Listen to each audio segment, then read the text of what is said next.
مزید ویڈیو کے لیے میرا چینل سبسکرائب کریں اور بیل آئیکن کو دبائیں۔ بسم اللہ الرحمن الرحیم۔ سورہ نور آیات 29 سے 37۔ البتہ تمہارے لیے اس میں کوئی مذائقہ نہیں ہے کہ ایسے گھروں میں داخل ہو جا جو کسی کے رہنے کی جگہ نہ ہوں اور جن میں تمہارے فائدے یا کام کی کوئی چیز ہو۔ تم جو کچھ ظاہر کرتے ہو اور جو کچھ چھپاتے ہو سب کی اللہ کو خبر ہے۔ اے نبی، مومن مردوں سے کہو کہ اپنی نظریں بچا کر رکھیں اور اپنی شرمگاہوں کی حفاظت کریں، یہ ان کے لیے زیادہ پاکیزہ طریقہ ہے۔ جو کچھ وہ کرتے ہیں وہ اللہ اس سے باخبر رہتا ہے۔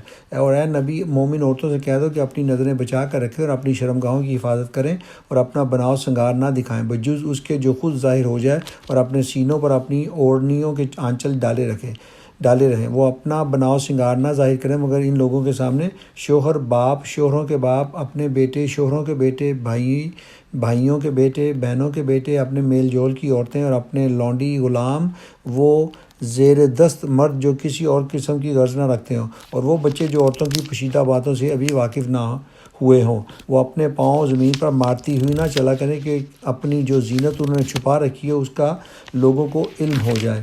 اے مومنو، تم سب مل کر اللہ سے توبہ کرو، توقع ہے کہ فلاح پاؤ گے۔ تم میں سے جو لوگ مجرد ہوں اور تمہارے لونڈی غلاموں میں سے جو صالحے ہوں ان کے نکاح کر دو۔ اگر وہ غریب ہوں تو اللہ اپنے فضل سے ان کو غنی کر دے گا۔ اللہ بڑی وسعت والا اور علیم ہے۔ اور جو نکاح کا موقع نہ پائیں انہیں چاہیے کہ عفت مآبی اختیار کریں یہاں تک کہ اللہ اپنے فضل سے ان کو غنی کر دے۔ وہ تمہارے مملوکوں میں سے جو مکاتبت کی درخواست کرے ان سے مکاتبت کر لو اگر تمہیں معلوم ہو کہ ان کے اندر بھلائی ہے، اور ان کو اس مال میں سے دو جو اللہ نے تمہیں دیا ہے، اور اپنی لونڈیوں کو اپنے دنیوی فائدوں کی خاطر کوبہ گیری پر مجبور نہ کرو جبکہ وہ خود پاک دامن رہنا چاہتی ہوں، اور جو کوئی ان کو مجبور کرے تو اس جبر کے بعد اللہ ان کے لیے غفور رحیم ہے۔ ہم نے صاف صاف ہدایت دینے والی آیات تمہارے پاس بھیج دی ہیں، اور ان قوموں کی عبرتناک مثالیں بھی ہم تمہارے سامنے پیش کر چکے ہیں جو تم سے پہلے ہو گزری ہیں، اور وہ نصیحتیں ہم نے کر دی ہیں جو ڈرنے والوں کے لیے ہوتی ہیں۔ اللہ آسمانوں اور زمین کا نور ہے۔ کائنات میں اس کے نور کی مثال ایسی ہے جیسے ایک طاق میں چراغ رکھا ہوا ہو، چراغ ایک فانوس میں ہو، فانوس کا حال یہ ہو کہ جیسے موتی کی طرح چمکتا ہوا تارا، اور وہ چراغ زیتون کے ایک ایسے مبارک درخت کے تیل سے روشن کیا جاتا ہو جو نہ شرقی ہو نہ غربی، جس کا تیل آپ ہی بھڑکا پڑتا ہو چاہے آگ اس کو نہ لگے۔